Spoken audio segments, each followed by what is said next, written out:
Hello, everyone. This is session 3 of Explorations into the Nature of Consciousness.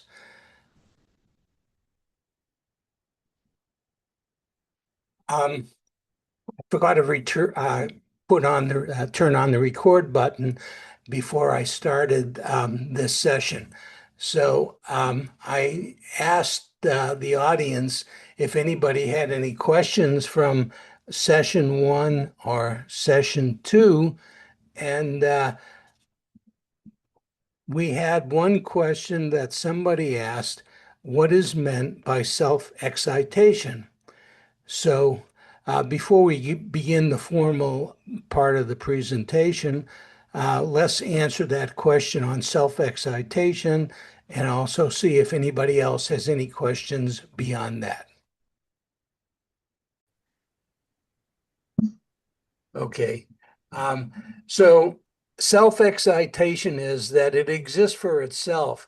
It has causal power. It can bootstrap itself. It's self-exciting. It doesn't require anything external to itself to act as its own agent, to have causal power. We'll get into that a lot more in a bit, but I'm trying to think of an example in nature of something as self-exciting, and I can't. Most things in nature operate by resonance. If one thing, for example, if you have a guitar string that starts vibrating, if there's another guitar in the same room that's tuned to the same frequency, the vibrations from the string will be transmitted through the air molecules to the other guitar. And that string, if it's tuned to the same frequency, it will start vibrating also. That's called resonance. It's a vibratory response. That's how radio, TV, all kinds of electromagnetic radiation works. That's why you can watch TV, for example. Um, you literally tune to a resonant frequency and it gets amplified in the circuitry of the equipment. So we'll talk more about self-actualization later or self-excitation later. Anything else, Brian? Do you have anything? Yeah, well, let me just finish off on Rebecca's question. Can we include self-organizing in that cluster? Well, I think we live in a learning, evolving universe, learning by trial and error. Uh-huh. And to the extent that when it learns and something is suitable for whatever the goals and objectives might be, or even if it, quote, feels good, yes, it self-organizes because it pursues and enhances things that meet its goals and ignores things that don't. So in that sense, yes, I think it's self-organizing. Thanks. Number two, have you seen any good concept maps of consciousness? Well, I hope you will probably get some inklings of some before we get to the end. If you're talking about a model of consciousness, the best one that exists is the IIT, Yeah, Integrated Information Theory. I'm familiar with that, but I'm thinking about just a concept map that is reasonably comprehensive without being overwhelming. Um, no, I've never seen all that put on one piece of paper. I think you'll see bits and pieces of it throughout the Okay. presentation that I'm going to go over. Okay. Okay. And if we come across anything that I think is of that ilk in the presentation, I'll try to point it out to you because there are some examples of concept maps that we're going to get into in a bit. Thank you. Okay. For 3,500 years, people in the East, in the Near East, in India and Pakistan, Afghanistan, and the Indus Valley have been studying consciousness, but they didn't do it the way we do it now in Western science, which is the third person point of view. They did it through introspective, from the first person point of view. So, in our busy lives in the modern world, most people really don't, unless you're a meditator, really don't take much opportunity to go the introspective route. But it turns out what many of these ancient meditators and insight uh, people have done over the years is they came up with a model of consciousness that is not very far from where modern science is now pointing in terms of the nature of consciousness. And you hear a lot of talk about science and spirituality converging because you have the ancient view of consciousness, which has a lot more to do with a spiritual orientation. And you have the modern view, the scientific view, which is based on observation and experimentation. And the two views are pretty much converging, um, as I hope you'll get a much better feel for by the time we get to the end. So let's begin the presentation. Let me turn on screen sharing, and I'll try to stop a couple times during the presentation so you can ask questions. Okay, can you see the whole screen? Yes. Okay, good. So what I'd like to do, if it's okay with you, is a 10-minute introspection. Let's look at consciousness from the point of view of the ancients 3,500 years ago and how they explored the nature of consciousness. This is a guided meditation. It's 10 minutes long. Begin by getting into a comfortable seated position. Adjusting your sit bones so that they feel balanced and even on either side. Allowing your spine to lengthen and straighten. Shoulders rolling back slightly to open up your heart. Palms resting facing open in your lap. And when you're ready, softly close your eyes.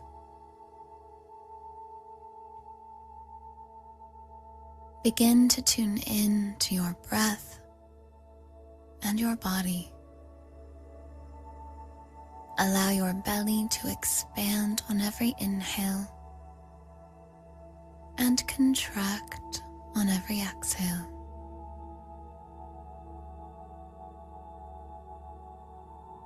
Become aware of the weight of gravity.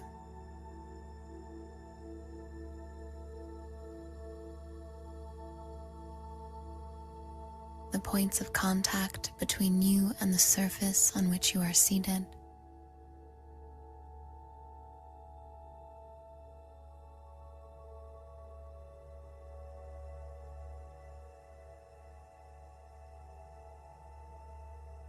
Allow yourself to get curious and observe what sensations do you notice in your body right now.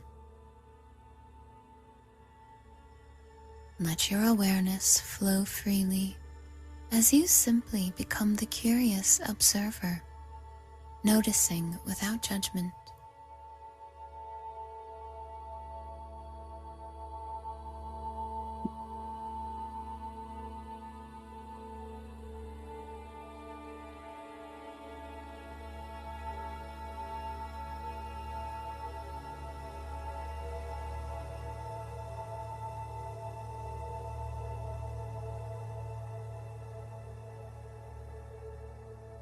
Now tune in more specifically to your hands.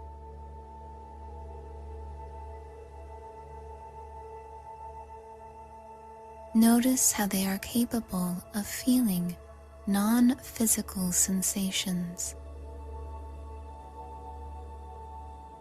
Perhaps you feel the air tingling. What do you notice in the palms of your hands?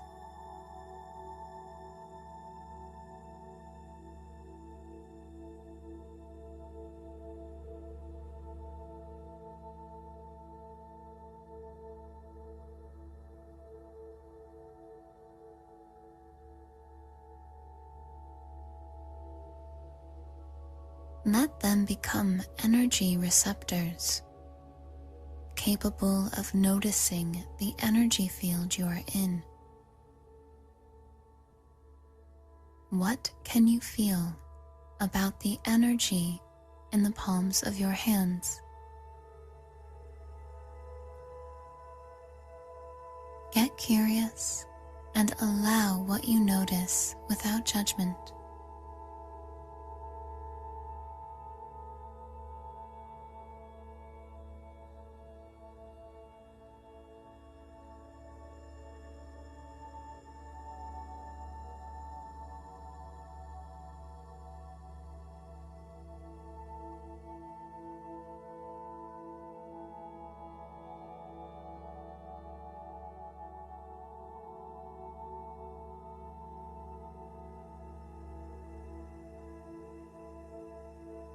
Now see if you can sense the awareness of that energy around your arms as well as your hands.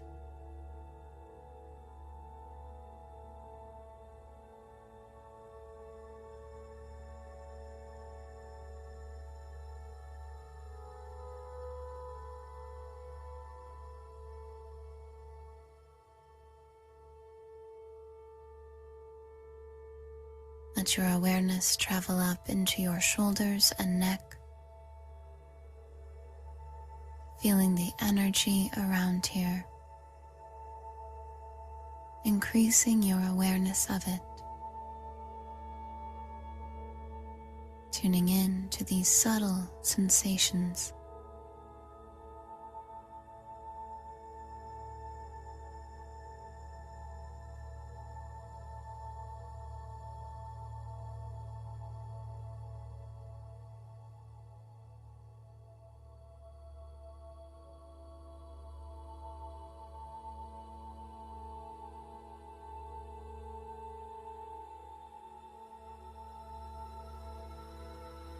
Now let your awareness travel up into your head and face. Get curious about the energy in the back of your head.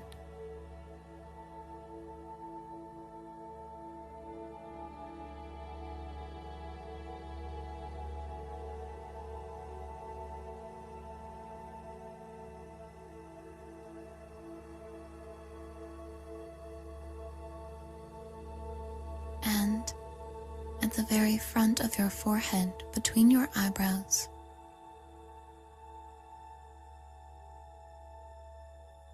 What do you sense? What do you feel?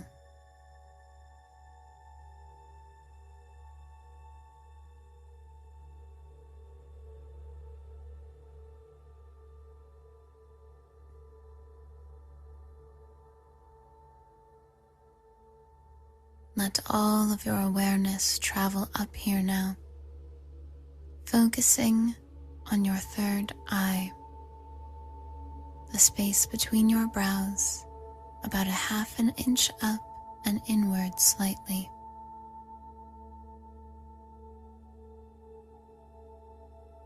Instead of using those measurements, however, see if you can sense exactly where this is. You may feel a tingling, a pulsing, a massaging sensation. Simply be aware of it.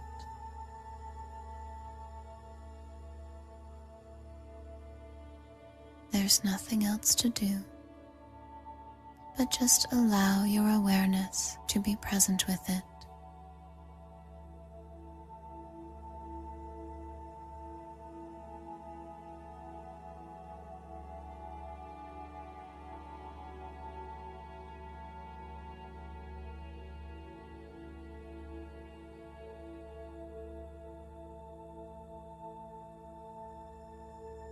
Imagine that there is a thick velvet curtain here,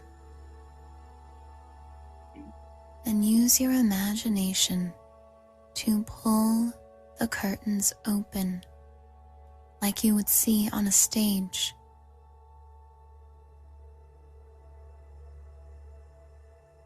Leaving a crystal clear view for your third eye to view the world through.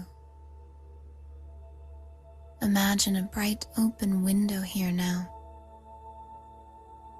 Clear, clean perception.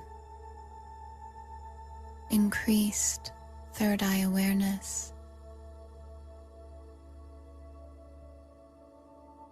Send feelings of thankfulness to this area.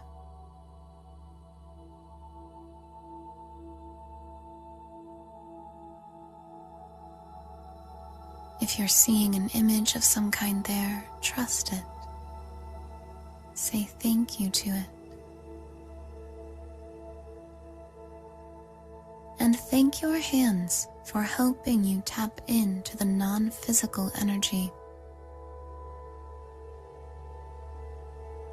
Be proud of yourself for showing up for this. Notice how you've already increased your awareness so much. Say thank you to yourself as you begin to roll your shoulders. Wiggle your fingers and your toes, feeling your body here right now, with its increased awareness of the energy around and within you. And carry that feeling with you as you slowly open your eyes back to the world around you.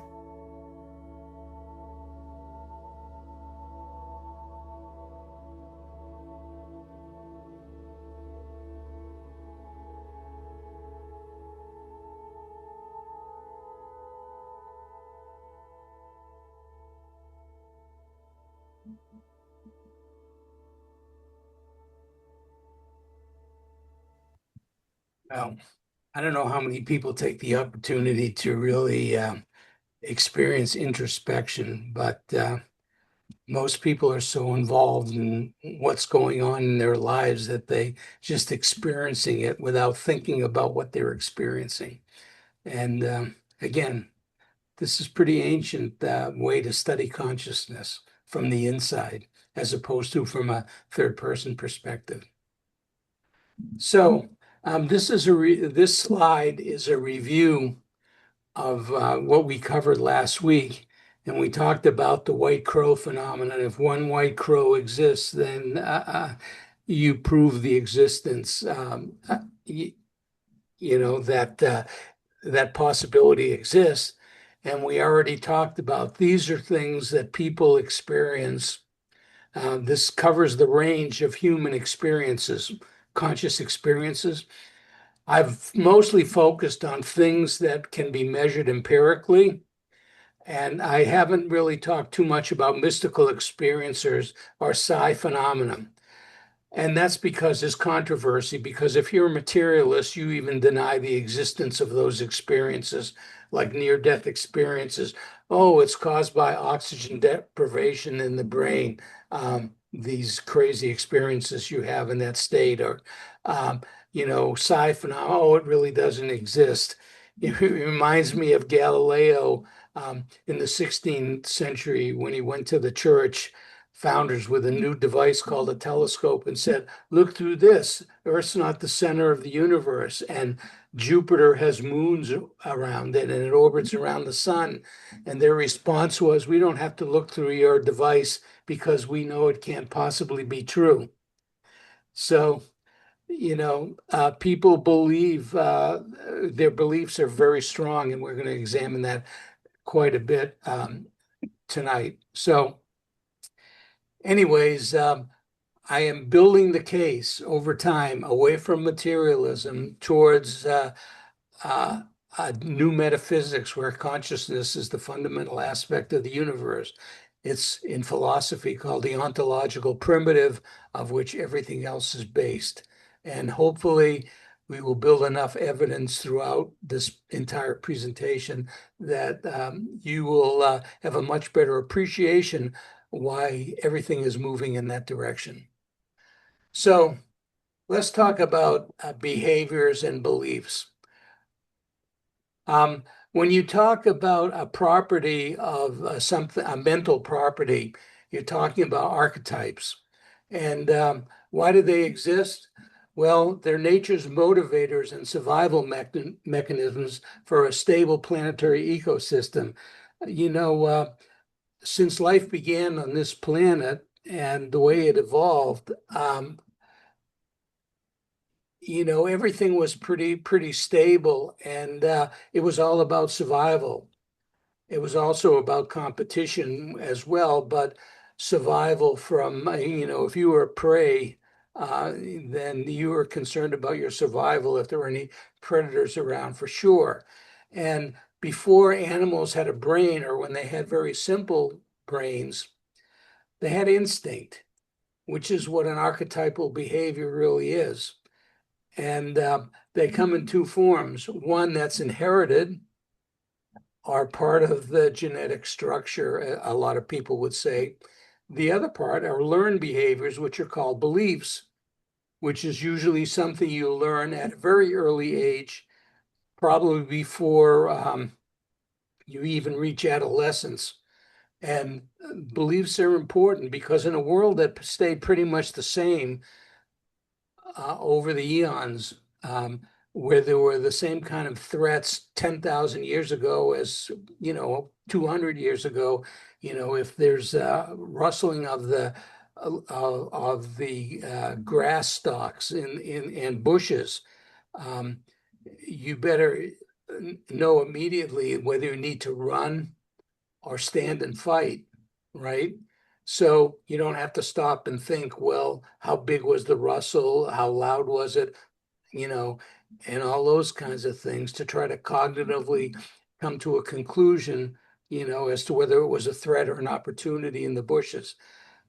Of course, that no longer applies today because things are changing so fast that our environment's not stable anymore. And what used to work to our benefit, beliefs and instinct, now, especially beliefs, are no longer appropriate because they were formed before we had the judgment to determine whether they were appropriate or inappropriate for the situation we find ourselves in. So most of our beliefs are enculturated at a very early age, and they're solidified over time without proper reflection. Your parents, either knowingly or unknowingly, say that a person who has a certain look with a certain kind of clothing or whatever is probably dangerous, stay away from them. So, we form all these beliefs about who might harm us and who might be our friend.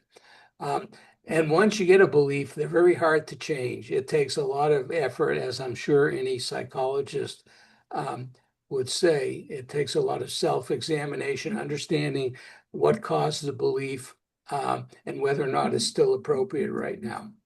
So a lot of beliefs operate at a lower level of consciousness. They're not self-reflective, have a very quick reaction time.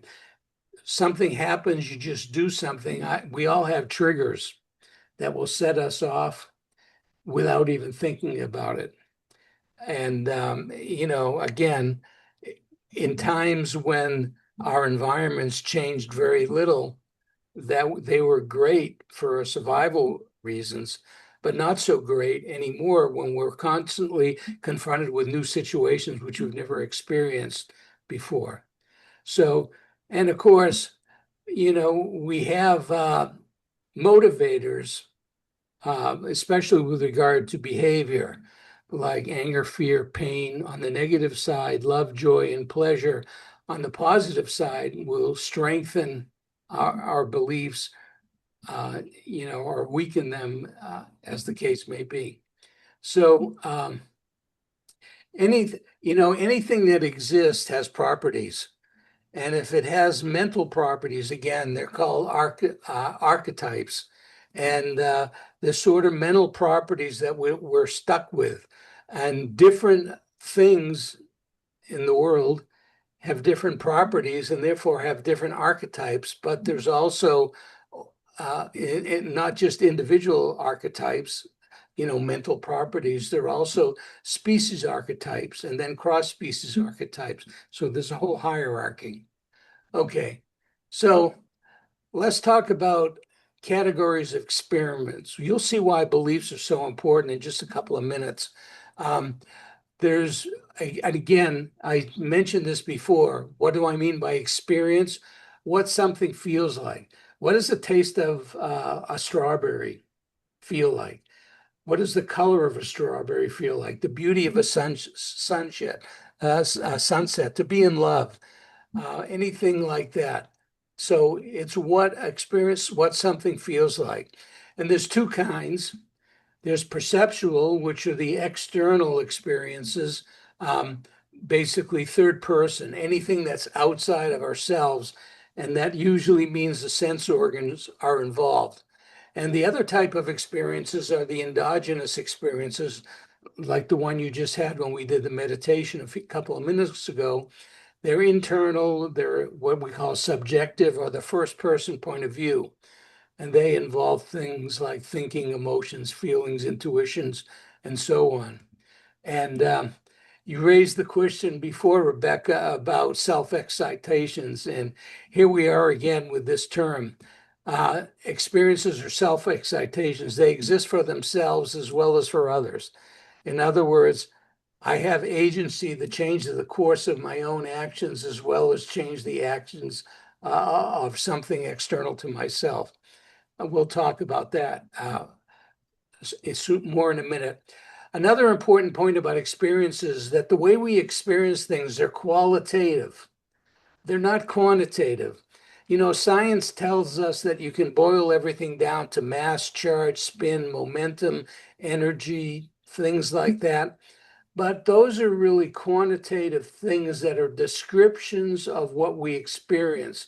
Like they will say that a red strawberry, well, the description of that would be something that has a wavelength in the electromagnetic spectrum of, I don't know, 8 nanometers. I don't know what exactly the wavelength is of the typical red strawberry, but the way we describe our experiences is use quantities, and that's what science is used to describe something. When I say a suitcase weighs 50 pounds, that gives me a sense of what it's going to feel like to pick it up.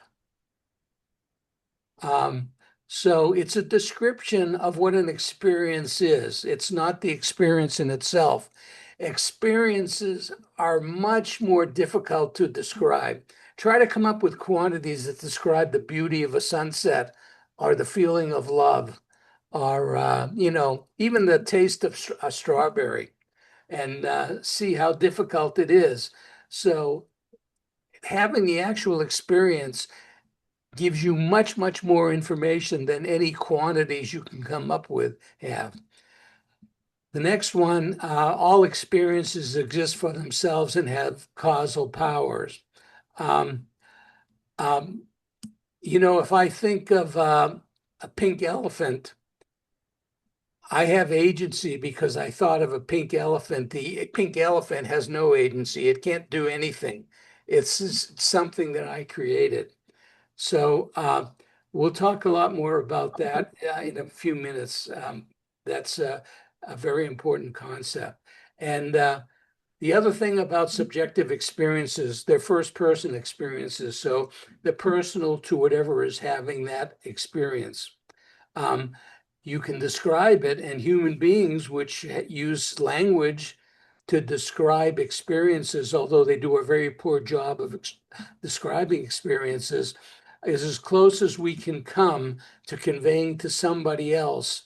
When you say I'm in love, what do you actually mean by that?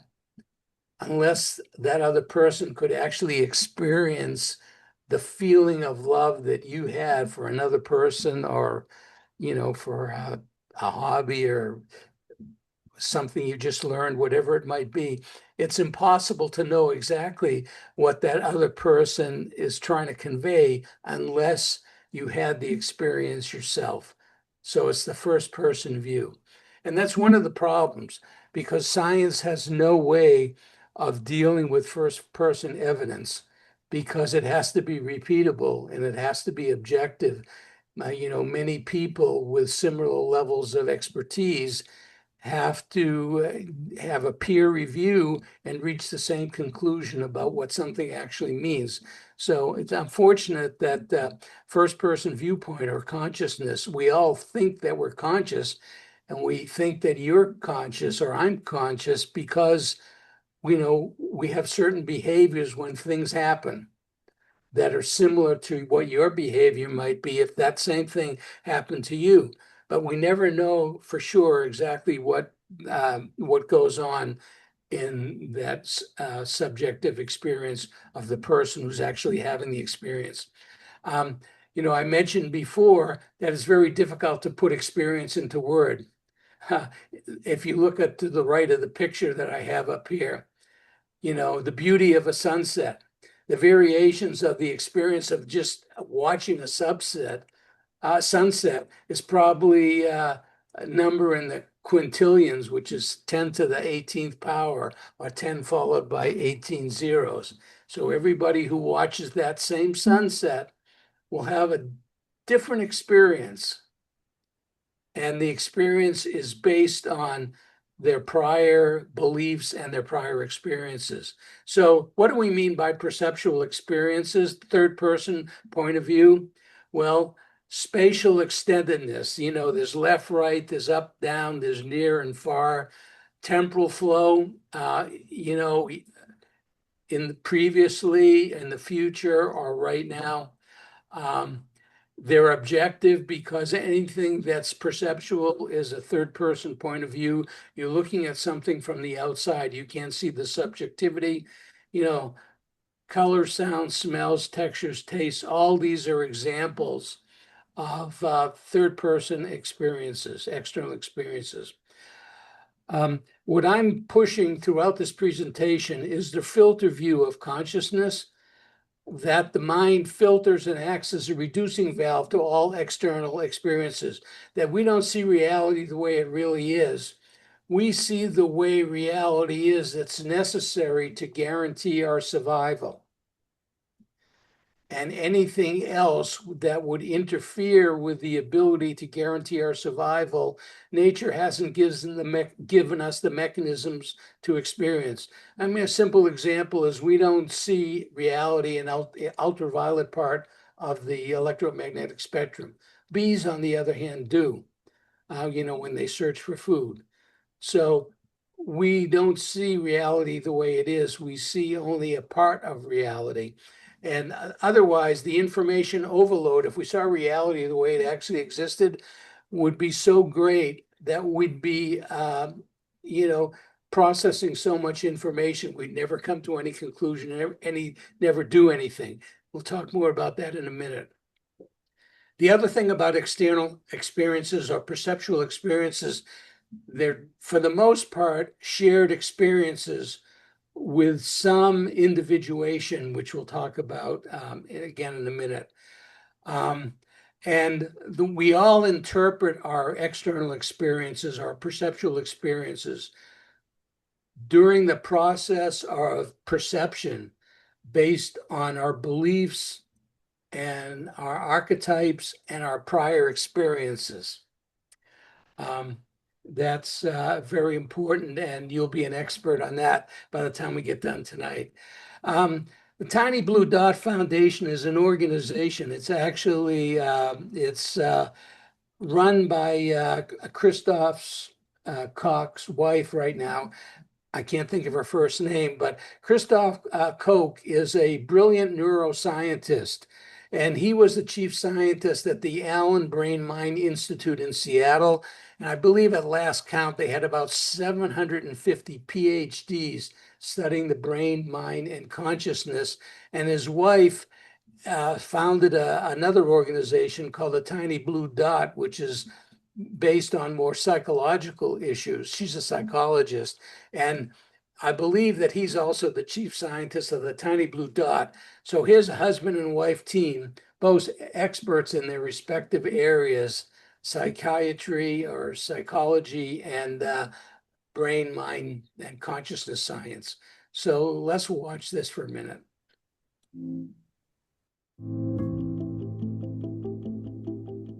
This is a great opportunity to ask you, Elizabeth, what is his perception box? Well, Christoph, if I said to you that every human being who has ever lived and will ever live exists inside a perception box, what would that mean to you?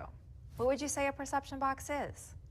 Beliefs, mental models, a lens, assumptions, prejudice, a paradigm. Absolutely, all of that has something to do with perception box. The way we describe perception box at our parent organization, Unlikely Collaborators, is it's this invisible mental box that every human being alive lives inside that distorts their perceptions. It distorts our ability to understand one another and to understand ourselves. And it's made from the material of our beliefs. Sometimes at Unlikely, we call them stories. For example, our cognitive distortions, catastrophizing, magnifying, personalizing, labels, polarized thinking, and all the biases, confirmation bias, negativity bias. Now, a lot of those distortions, they may seem like beliefs we have about other people, and that's definitely a huge part of perception box. But beneath all those distorted beliefs we have about other people are the distorted beliefs we have about ourselves. And we get these beliefs when we're very young. We're so young, they even have almost a childlike language to it. I'm not good enough. I don't matter. I'm unlovable. I'm not safe. I'm bad. Now, it seems like when we become adults, these beliefs should just go away, but they don't. They get buried in our unconscious minds and quietly, almost silently, rule our behavior behind the scenes. So some of you might be skeptical about this. I'm going to give you some examples of when adults are being motivated by childhood perception box beliefs. Guy in a meeting, he's hogging all the airtime, bragging a lot, always trying to get credit. What's that about? What's this guy doing? He's trying to prove that he matters. His perception box belief is, I don't matter. Say a person's really clingy in a relationship. What's that about? They're trying to get affirmation that they're lovable. Their perception box story is, I'm not lovable. One more example. A person who's super controlling, really stubborn, micromanages everyone around them. What's that about? Well, that person is likely running a perception box story, I'm not safe. Christoph, you understand the science behind all of this. Will you please tell everyone the science behind perception box? Your brain is a prediction engine that's based on your particular unique genetic inheritance and physiology, shaped by your particular unique lived experience of the world, reaching all the way back into early childhood and any adverse events that have happened to you, any spoken, unspoken assumptions from families, teachers, and media about appropriate, inappropriate behavior, about good and bad people. All of it forms the perceived reality of the world. It is the only world you know. It is the world constructed by your brain. So technically, this is known as predictive coding, predictive processing, or Bayesian filtering. Other people with different life paths experience a different reality. And these implicit assumptions, most of which are unconscious, you can't access them because they're deeply wired into your nervous system, and they allow you to survive in an uncertain and sometimes hostile environment. But these constraints limit you and your potential. They can be cause of much suffering and interpersonal conflicts. So this is the perception box that you, Elizabeth, speak about. So technically, when we talk about perception box beliefs, we're referring to all possible beliefs. But the beliefs that we're more narrowly focused on at Tiny Blue Dot fit into two main buckets, and they both have to do with conflict. The beliefs that put us into conflict with other people, and the beliefs that put us into conflict with ourselves. The beliefs that put us into conflict with other people have us dividing up the whole world into us versus them, me versus you. Are you with us, or are you against us? Do you see things the way I do, or do you see them wrongly? Beliefs that put us in conflict with ourselves have us in a constant state of comparison, comparing ourselves to other people, and comparing ourselves to ourselves at some time in the past where we were more awesome, or sometime in the future where we're gonna be way more awesome than we are now. And this conflict, when we're in conflict with ourselves or with other people, our perception box walls contract. We feel claustrophobic, like victims without agency, on the hunt for someone to blame for how we're feeling inside ourselves. Conversely, when the walls of our perception box expand, we feel connected to others and to ourselves. We're so much more open to other points of view and other ways of being because it no longer feels threatening to us. At Tiny Blue Dot, we deeply care about addressing all these conflicts Elizabeth just spoke about. So therefore, we want to fund the discovery and the development of tools, techniques, and methods for individuals to viscerally realize, to truly understand that everyone, including themselves, lives inside their own perception box, but that the walls of this box can be changed, they can be expanded, and that through transformative experiences, anyone can learn to rewire their own brain and see the same world with literally a new mind.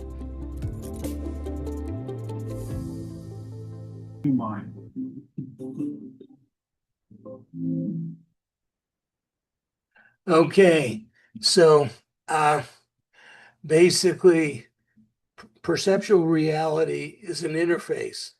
It's not what actually exists out there.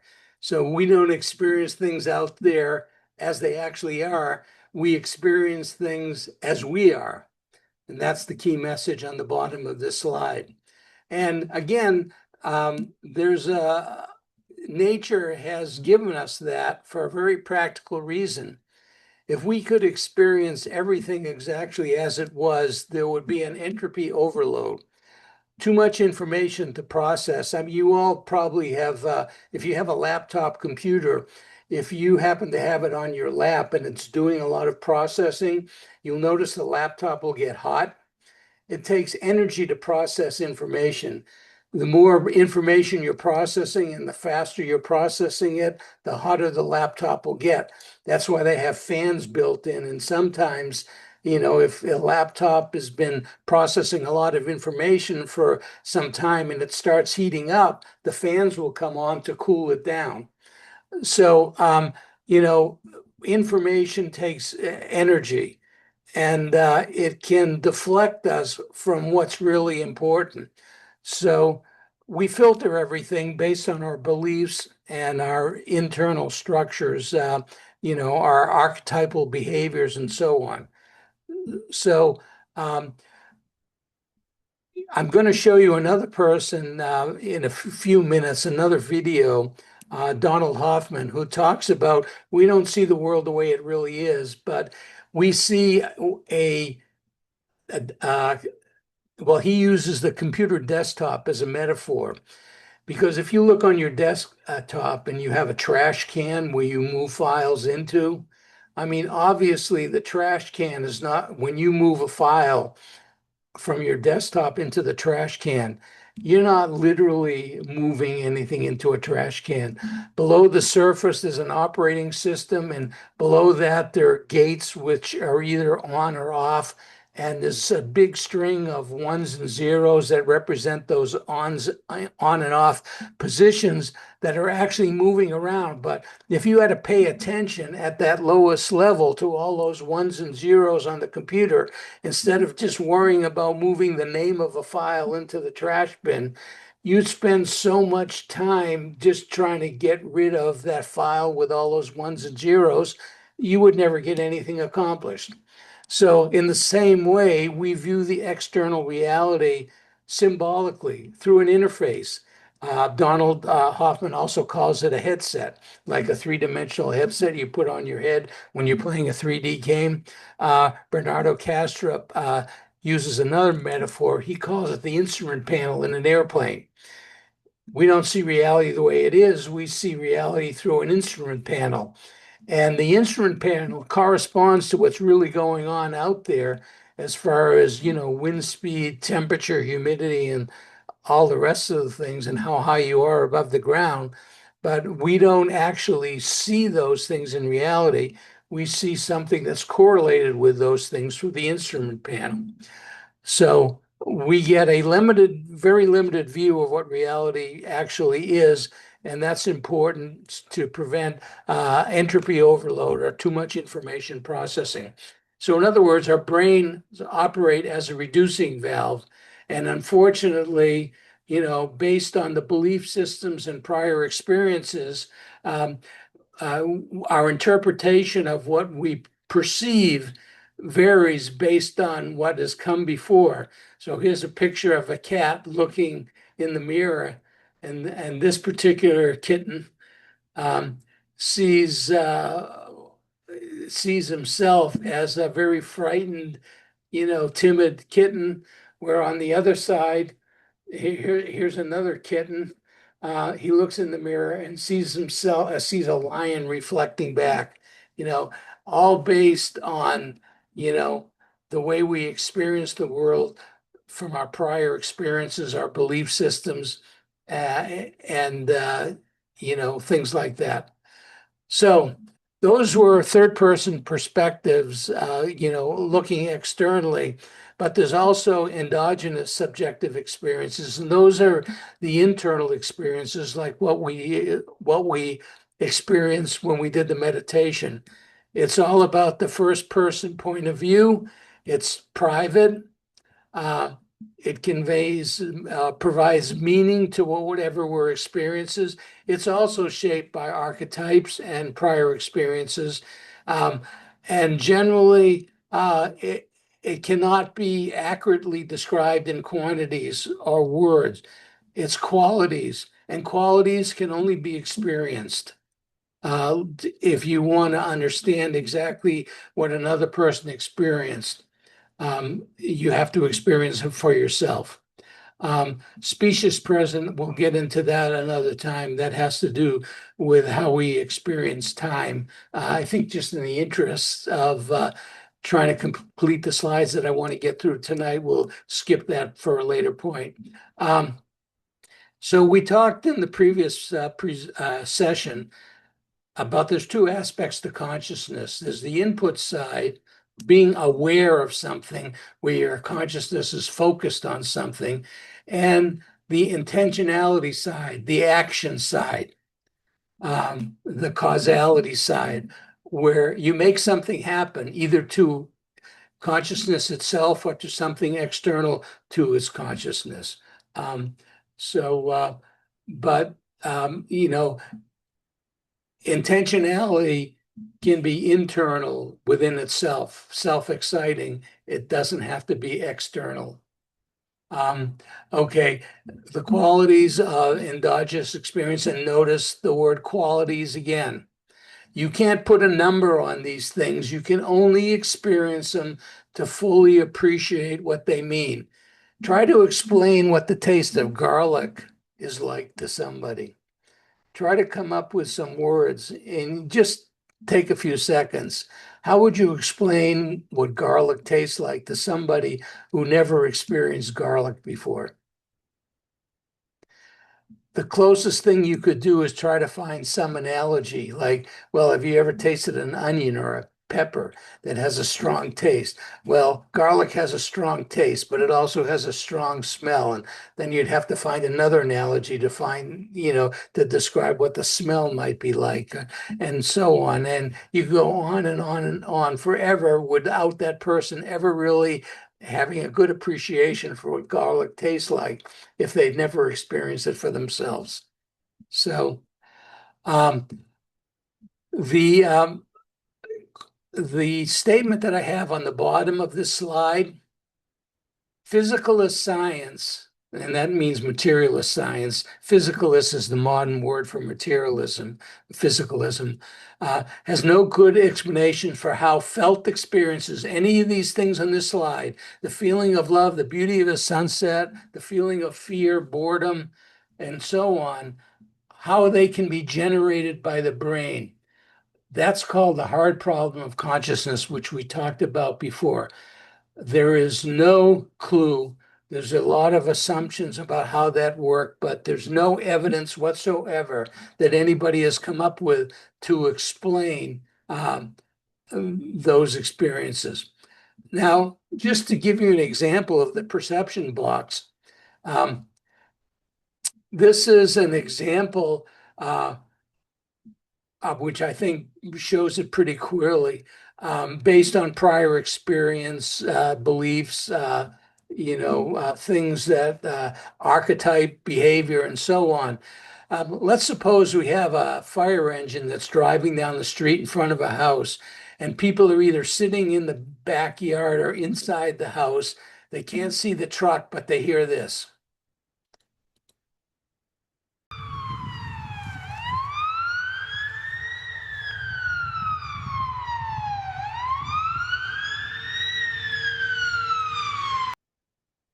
So we all know what a siren is like, but let's say the woman of the house has never really paid that much attention, but thinks it's a police car. The grandfather in the house, who's hard of hearing, he doesn't think of anything because his perceptual mechanisms are not good enough to even hear the siren. A child who's never heard that kind of a noise before might be frightened. That's archetypal behavior, just because it's a loud, unfamiliar noise, and start crying or seek some kind of cover or find ways to increase their security.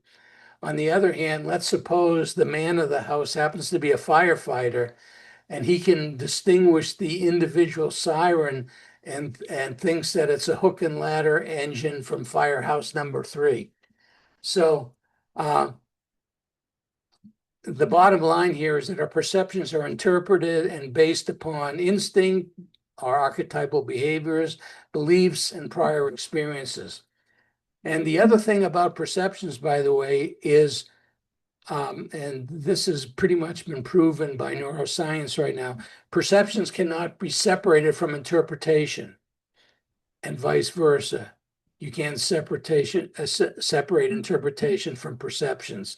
And the reason for that, if you're familiar with IIT, Integrated Information Theory, is that that's how you maximize phi. Consciousness maximizes phi, which is the degree of consciousness.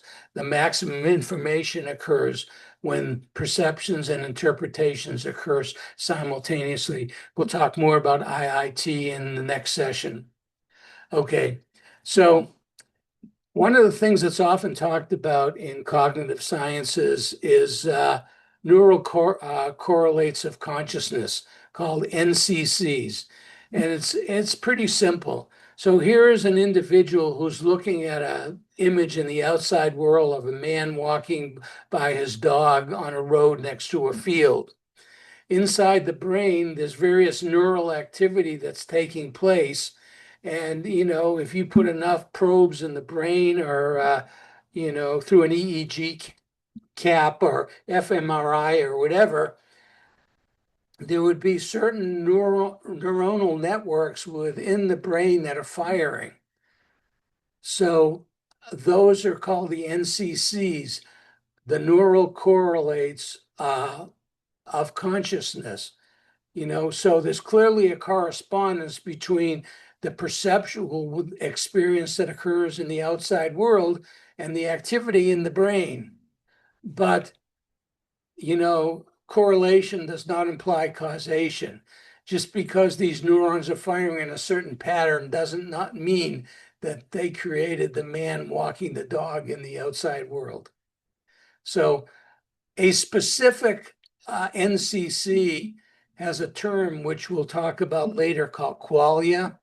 For example, the taste of a strawberry or the smell of garlic. Or something like that. It's the smallest subjective experience that you can define with regard to something. So qualia, you'll hear a lot of neuroscientists talking about qualia. Where is the area of the brain that the experience of the taste of garlic is located at? Okay, so here's a little video to clarify this. NCCs are a very important concept in talking about consciousness and brain-mind correlations and conscious correlations. So let's watch this video and you'll have a pretty good feel for what this is all about. We'll need this later on when we talk about IIT.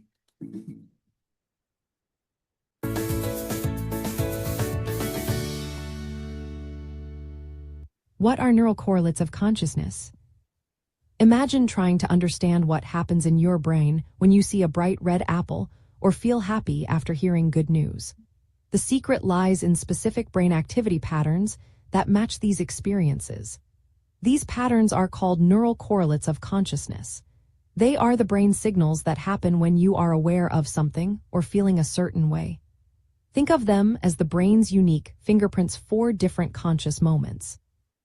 When you see the color red, certain neurons in your visual cortex fire in a specific pattern. That pattern is a neural correlate of your conscious perception of red. Scientists study these patterns to find out which parts of the brain are involved in awareness. They use tools like functional magnetic resonance imaging, which shows brain activity by detecting blood flow, and electroencephalograms that record electrical signals from the brain. These tools help map out which areas light up when you're conscious of something. The goal is to find the smallest set of brain activities that are both necessary and enough for you to experience something. For example, if scientists stimulate a particular brain region and you start to see flashes of light, that activity is a neural correlate of visual perception. Conversely, if they block that activity, the visual experience disappears. This research is very important for understanding disorders like coma or vegetative states. If doctors can identify the neural correlates of consciousness, they can better assess whether a patient is aware or not. It also opens doors for developing brain-computer interfaces that can detect when someone is conscious even if they cannot speak or move.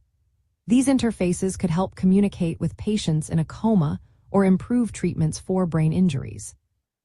But it is important to remember that finding these neural patterns does not fully explain why we are conscious. That mystery is called the hard problem of consciousness. Still, mapping these brain activity patterns helps us see how physical processes in the brain relate to our subjective experiences. This knowledge is a key step toward understanding how our minds and brains work together. It also guides the development of new technologies for brain diagnostics and potential enhancements. By pinpointing the neural correlates of consciousness, scientists are building a clearer picture of how awareness arises from brain activity, bringing us closer to unlocking the secrets of the mind.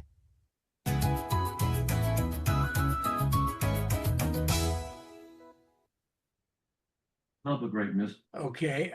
Another great miss. Okay, this is, next I have Donald Hoffman. This is an excellent video. This is a TED Talk he gave a while ago. He's a neuroscientist. He got his PhD from MIT, and I believe he's at Stanford University now. He's done some very interesting research and mathematically modeling consciousness and using evolutionary game theory, how evolution evolved our metacognition to come up with some very interesting theories about the nature of consciousness. And his conclusion is, through all his research, is that consciousness is fundamental in the universe. In other words, if you keep breaking things down, you finally get to a point where the lowest common denominator is consciousness itself, or called universal consciousness or mind at large, and everything else derives from that, everything in the universe. And but I think a lot of the very interesting topics will come up in this TED Talk. This is going to put us close to 8:30. If it's okay with you, is it all right if we go over for a few minutes, if you have questions at the end of this talk? I mean, I promise I won't keep you more than a few minutes, but I don't want to leave any big questions unanswered when we leave tonight, if that's okay. All right, so. I love a great mystery, and I'm fascinated by the greatest unsolved mystery in science. Perhaps because it's personal. It's about who we are, and I can't help but be curious. The mystery is this: what is the relationship between your brain and your conscious experiences, such as your experience of the taste of chocolate or the feeling of velvet? Now, this mystery is not new. In 1868, Thomas Huxley wrote, "How it is that anything so remarkable as a state of consciousness comes about as the result of irritating nervous tissue is just as unaccountable as the appearance of the genie when Aladdin rubbed his lamp." Now, Huxley knew that brain activity and conscious experiences are correlated, but he didn't know why. To the science of his day, it was a mystery. In the years since Huxley, science has learned a lot about brain activity, but the relationship between brain activity and conscious experiences is still a mystery. Why? Why have we made so little progress? Well, some experts think that we can't solve this problem because we lack the necessary concepts and intelligence. We don't expect monkeys to solve problems in quantum mechanics, and as it happens, we can't expect our species to solve this problem either. Well, I disagree. I'm more optimistic. I think we've simply made a false assumption. Once we fix it, we just might solve this problem. Today, I'd like to tell you what that assumption is, why it's false, and how to fix it. Let's begin with a question. Do we see reality as it is? I open my eyes, and I have an experience that I describe as a red tomato a meter away. As a result, I come to believe that in reality, there's a red tomato a meter away. I then close my eyes, and my experience changes to a gray field. But is it still the case that in reality, there's a red tomato a meter away? I think so. But could I be wrong? Could I be misinterpreting the nature of my perceptions? We have misinterpreted our perceptions before. We used to think the Earth is flat because it looks that way. Pythagoras discovered that we were wrong. Then we thought that the Earth is the unmoving center of the universe, again because it looks that way. Copernicus and Galileo discovered, again, that we were wrong.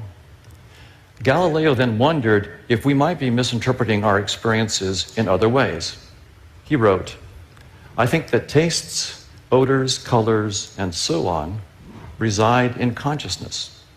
Hence, if the living creature were removed, all these qualities would be annihilated." Now that's a stunning claim. Could Galileo be right? Could we really be misinterpreting our experiences that badly?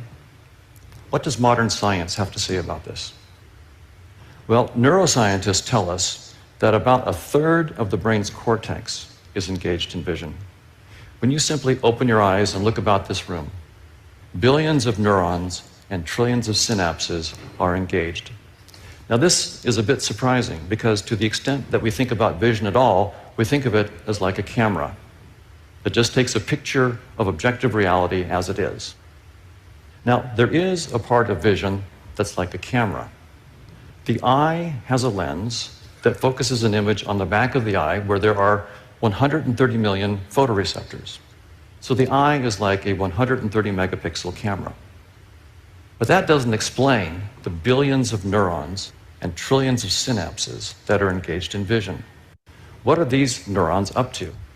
Well, neuroscientists tell us that they're creating in real time all the shapes, objects, colors, and motions that we see. It feels like we're just taking a snapshot of this room the way it is, but in fact, we're constructing everything that we see. We don't construct the whole world at once. We construct what we need in the moment. Now, there are many demonstrations that are quite compelling that we construct what we see. I'll just show you two. In this example, you see some red discs with bits cut out of them. But if I just rotate the discs a little bit, suddenly you see a 3D cube pop out of the screen. Now, the screen, of course, is flat, so the three-dimensional cube that you're experiencing must be your construction. In this next example, you see glowing blue bars with pretty sharp edges moving across a field of dots. In fact, no dots move. All I'm doing from frame to frame is changing the colors of dots from blue to black or black to blue. But when I do this quickly, your visual system creates the glowing blue bars with the sharp edges and the motion. There are many more examples, but these are just two that you construct what you see. But neuroscientists go further. They say that we reconstruct reality. So when I have an experience that I describe as a red tomato, that experience is actually an accurate reconstruction of the properties of a real red tomato that would exist even if I weren't looking. Now, why would neuroscientists say that we don't just construct, we reconstruct? Well, the standard argument given is usually an evolutionary one. Those of our ancestors who saw more accurately had a competitive advantage compared to those who saw less accurately, and therefore they were more likely to pass on their genes. We're the offspring of those who saw more accurately, and so we can be confident that, in the normal case, our perceptions are accurate. You see this in the standard textbooks. One textbook says, for example, evolutionarily speaking, vision is useful precisely because it's so accurate. So the idea is that accurate perceptions are fitter perceptions. They give you a survival advantage. Now, is this correct? Is this the right interpretation of evolutionary theory? Well, let's first look at a couple examples in nature. The Australian jewel beetle is dimpled, glossy, and brown. The female is flightless. The male flies, looking, of course, for a hot female. When he finds one, he alights and mates. There's another species in the outback, Homo sapiens. The male of this species has a massive brain that he uses to hunt for cold beer. And when he finds one, he drains it and sometimes throws the bottle into the outback. Now, as it happens, these bottles are dimpled, glossy, and just the right shade of brown to tickle the fancy of these beetles. The males swarm all over the bottles, trying to mate. They lose all interest in the real females. A classic case of the male leaving the female for the bottle.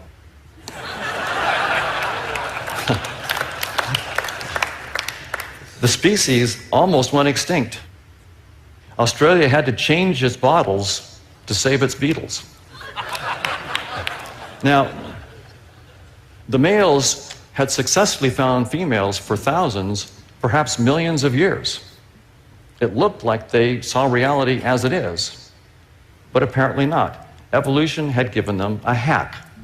A female is anything dimpled, glossy, and brown. The bigger, the better. Even when crawling all over the bottle, the male couldn't discover his mistake. Now, you might say, beetles, sure. They're very simple creatures, but surely not mammals. Mammals don't rely on tricks. Well, I won't dwell on this, but you get the idea. So this raises an important question. Does natural selection really favor seeing reality as it is? Fortunately, we don't have to wave our hands and guess. Evolution is a mathematically precise theory. We can use the equations of evolution to check this out. We can have various organisms or artificial worlds compete and see which survive and which thrive, which sensory systems are more fit. A key notion in those equations is fitness. Consider this steak. What does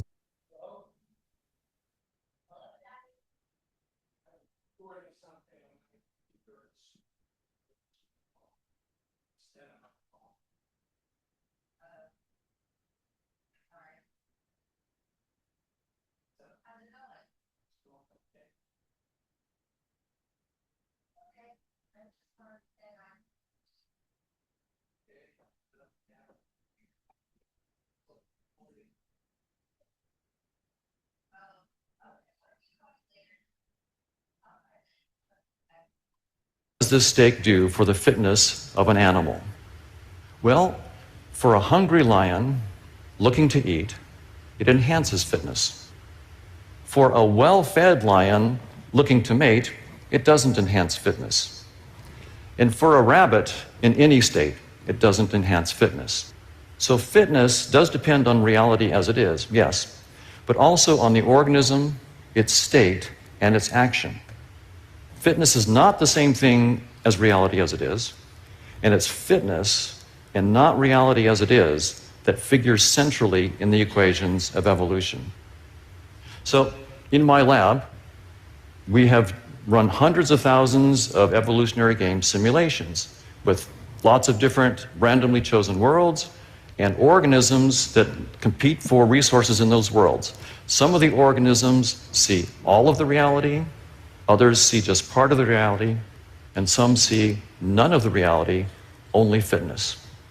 Who wins? Well, I hate to break it to you, but perception of reality goes extinct. In almost every simulation, organisms that see none of reality but are just tuned to fitness drive to extinction all the organisms that perceive reality as it is. So the bottom line is evolution does not favor vertical or accurate perceptions. Those perceptions of reality go extinct. Now this is a bit stunning. How can it be that not seeing the world accurately gives us a survival advantage? That is a bit counterintuitive. But remember the jewel beetle. The jewel beetle survived for thousands, perhaps millions of years using simple tricks and hacks. What the equations of evolution are telling us is that all organisms, including us, are in the same boat as the jewel beetle. We do not see reality as it is. We're shaped with tricks and hacks that keep us alive. Still, we need some help with our intuitions. How can not perceiving reality as it is be useful? Well, fortunately, we have a very helpful metaphor, the desktop interface on your computer. Consider that blue icon for a TED Talk that you're writing. Now, the icon is blue and rectangular and in the lower right corner of the desktop. Does that mean that the text file itself in the computer is blue, rectangular, and in the lower right-hand corner of the computer? Of course not. Anyone who thought that misinterprets the purpose of the interface. It's not there to show you the reality of the computer. In fact, it's there to hide that reality. You don't want to know about the diodes and resistors and all the megabytes of software. If you had to deal with that, you could never write your text file or edit your photo. So the idea is that evolution has given us an interface that hides reality and guides adaptive behavior. Space and time, as you perceive them right now, are your desktop. Physical objects are simply icons in that desktop. There's an obvious objection. Hoffman, if you think that train coming down the track at 200 miles an hour is just an icon of your desktop, why don't you step in front of it? And after you're gone and your theory with you, we'll know that there's more to that train than just an icon. Well, I wouldn't step in front of that train for the same reason that I wouldn't carelessly drag that icon to the trash can. Not because I take the icon literally. The file is not literally blue or rectangular. But I do take it seriously. I could lose weeks of work. Similarly, evolution has shaped us with perceptual symbols that are designed to keep us alive. We better take them seriously. If you see a snake, don't pick it up. If you see a cliff, don't jump off. They're designed to keep us safe, and we should take them seriously. But that does not mean that we should take them literally. That's a logical error. Another objection. Now, there's nothing really new here. Physicists have told us for a long time that the metal of that train looks solid, but really it's mostly empty space with microscopic particles zipping around. There's nothing new here. Well, not exactly. It's like saying, I know that that blue icon on the desktop is not the reality of the computer. But if I pull out my trusty magnifying glass and look really closely, I see little pixels, and that's the reality of the computer. Well, not really. You're still on the desktop. And that's the point. Those microscopic particles are still in space and time. They're still in the user interface. So I'm saying something far more radical than those physicists. Finally, you might object, look, we all see the train. Therefore, none of us constructs the train. But remember this example. In this example, we all see a cube, but the screen is flat. So the cube that you see is the cube that you construct. We all see a cube because each one of us constructs the cube that we see. The same is true of the train. We all see a train because we each see the train that we construct. And the same is true of all physical objects. We're inclined to think that perception is like a window on reality as it is. The theory of evolution is telling us that this is an incorrect interpretation of our perceptions. Instead, reality is more like a 3D desktop that's designed to hide the complexity of the real world and guide adaptive behavior. Space as you perceive it is your desktop. Physical objects are just the icons in that desktop. We used to think that the Earth is flat because it looks that way. Then we thought that the Earth is the unmoving center of reality because it looks that way. We were wrong. We had misinterpreted our perceptions.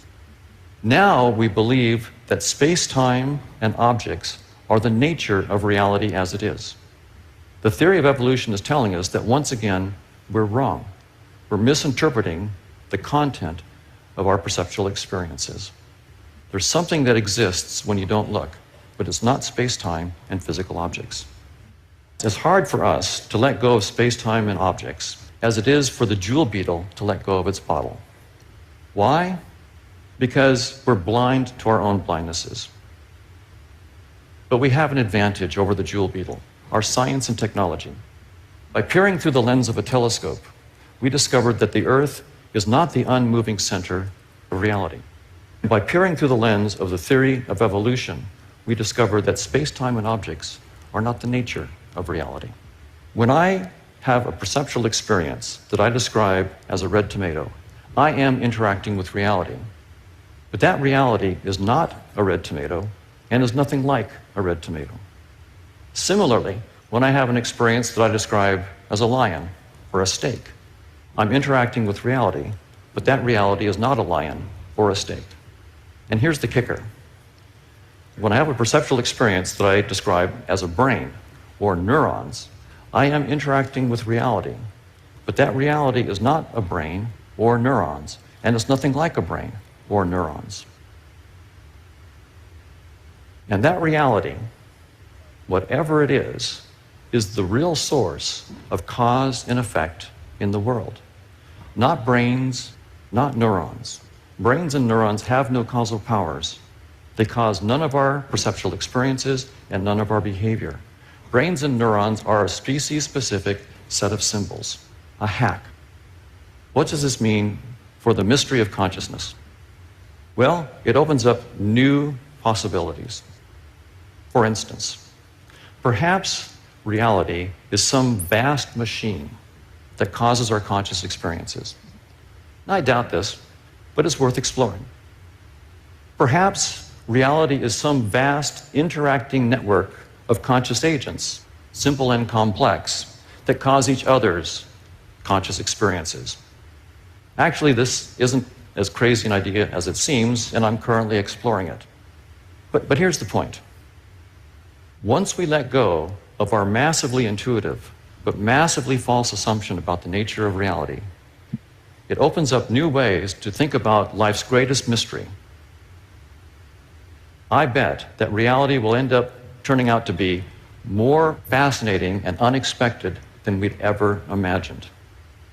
The theory of evolution presents us with the ultimate dare. Dare to recognize that perception is not about seeing truth. It's about having kids. I'm going to give you the punchline right now on where he's leading to. If you follow the rest of his argument, which we'll do not with him specifically, but with others, because I want to give you different points of view, where he's going is that we live in a world that's mental, not physical, contrary to what our intuition and what we believe to be true. That it's the computer you're looking at right now, the computer screen, is not created in your mind or my mind or Brian's mind or anybody else's mind. but it's created in the mind at large, which is an aspect of universal mind, which we'll talk about later, universal consciousness. And it's a difficult concept to grasp, but think of it this way. When you dream at night, you become the dream avatar, the person in the dream that you relate to. You see everything in the dream through the eyes of the dream avatar. The objects in the dream, the buildings, the houses, the people, the cars, whatever it might be. But in reality, what's going on, it's all mental. Even though during the dream, it seems real. I mean, everything, you can touch things and, you can feel texture, you can smell things, you can see things, you can hear things in the dream. Well, in the same way, using that analogy, when you fall away from materialism, and there's lots of good reasons to do that, which I've been alluding to already, and consciousness is fundamental, then you recognize that we live in a reality that's fundamentally mental. And what we perceive are the symbols of that mentality. And again, not your mentality or my mentality, but of the universal mind that's created the entire reality. That's where we're going. And over the next few weeks, I will show you more arguments about why, in fact, many people are now coming to the conclusion that materialism is an outdated metaphysics, that things have a physical origin, that consciousness arises out of the complexity of brain processing, that in fact, when we look at a brain, we're looking at a third person perspective of a mental image in the mind at large. And I know that's a difficult concept to grasp, but give me a few more weeks to get to the point where you have a much better appreciation. And the implications of that are incredible because it explains a full range of human experience that materialism cannot explain. I'll give you just a couple of examples. Psi phenomena, which most materialist science will say don't even exist, they're not real, or that near-death experiences aren't real, or it's because the brain gets in a super excited state before it runs out of oxygen and dies. No, there's another explanation that makes a lot more sense and fits the facts a lot better.